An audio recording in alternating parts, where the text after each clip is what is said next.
Ang programang ito ay hatid sa inyo ng Air 21. Sagot ko, padala mo!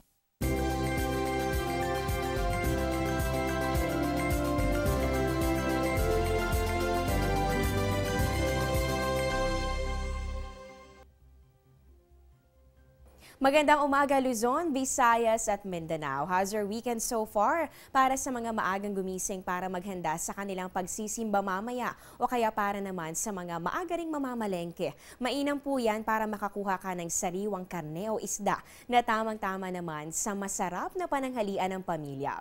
Pero bago ka umalis ng bahay, magkape ka muna dyan at sabay-sabay nating alamin ang magiging lagay ng panahon sa mga susunod na oras. Live mula sa Pag-asa Weather and Flood Forecasting Center, ito ang Panahon TV na mula Lunes hanggang Linggo, unang maghatid sa inyo ng pinakabagong ulat panahon. Sabay kaming mapapanood via online streaming sa www.ptv.ph. Kasama niyo po ngayong Sunday morning, September 4, 2016. Ako po ang inyong weather lover, Amor La Rosa. Eto po na para sa mga magja-jogging dito sa May Rojas Boulevard. Ang sunrise natin for today, 5:44 ng umaga, habang yung sunset mamaya, 6:06 ng gabi. At sa putong ito naman, balikan lang muna natin itong naranasan nating weather condition nitong mga nakalipas na araw base po dito sa ating weekly weather recap. So makikita ninyo mula po noong Monday ay nakaranas po tayo ng mga pag-ulan, lalo na po yan sa kanlurang bahagi ng Luzon dahil po ito sa pag-iral nitong southwest monsoon o yung hanging habagat, at nagpatuloy ang pag-iral nito hanggang kahapon araw po ng Sabado. Pero matatandaan din natin noong Miyerkules meron tayong binantayan na isang low pressure area at na-develop po yan sa pagiging isang ganap na bagyo noong Huwebes, at yan po yung naging tropical depression pero nag-intensify din sa pagiging tropical storm. Yan po yung Bagyong Enteng na agad din naman pong nakalabas ng Philippine Area of Responsibility. So ngayon naman, para malaman na po natin kung magpapatuloy kaya ang pag-iral nitong hanging habagat dito sa ating bansa, makakapanem na po natin ang isang weather forecaster ng Pag-asa. Walang iba kundi si Michelle Ignacio. Good morning, Michelle. Unahin na po natin ito dahil kahapon po ng hapon, base po sa inyong forecast, ay meron na namang namataan na isang low pressure area. So ano na po bang update dito? At meron po bang malaking posibilidad na ito ay ma-develop sa pagiging isang ganap na bagyo?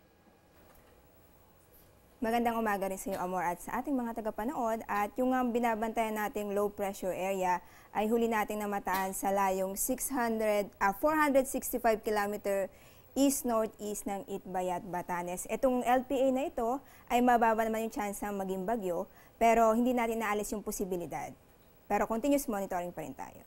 Ayan, patuloy na lamang nating babantayan ang nasabing sama ng panahon dahil hindi pa rin inaalis ng Weather Bureau ang tsansa na ito ay ma-develop pa sa pagiging isang ganap na bagyo. Pero sa ngayon, maliit pa naman po yan.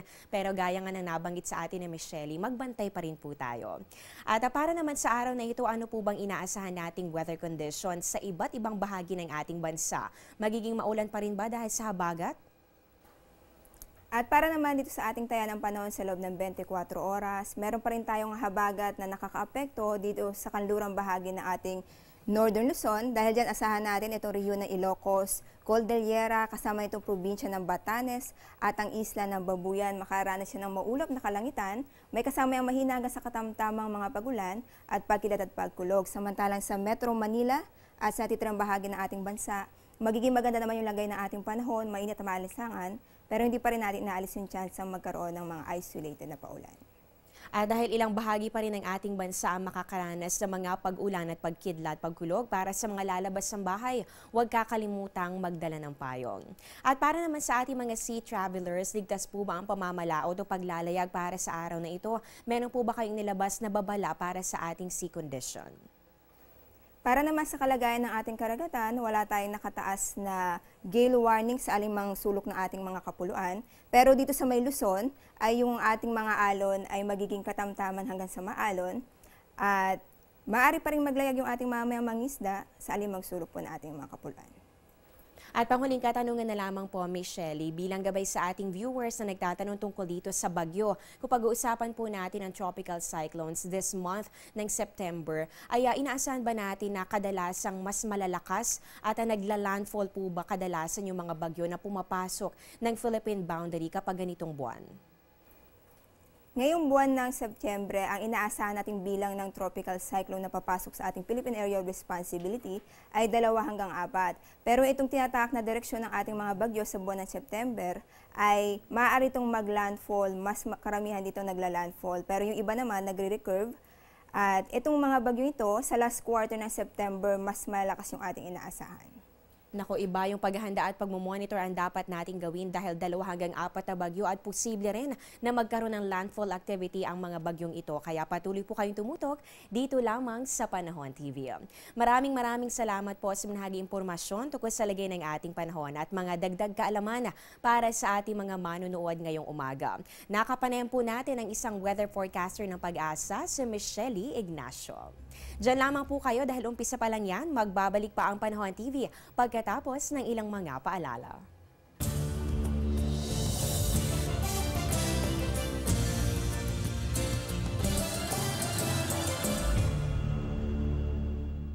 Get timely and reliable Philippine weather information anytime, anywhere through the Panahon TV mobile app, a multifunctional mobile app that brings you weather updates sourced directly from Pag-asa. The app provides a complete 3-day weather forecast at your location. It also allows you to ask or share the weather to the community. It has auto alerts for thunderstorm advisory, rainfall warning, and storm signals over your area. Download for free today, available at Google Play Store and iOS.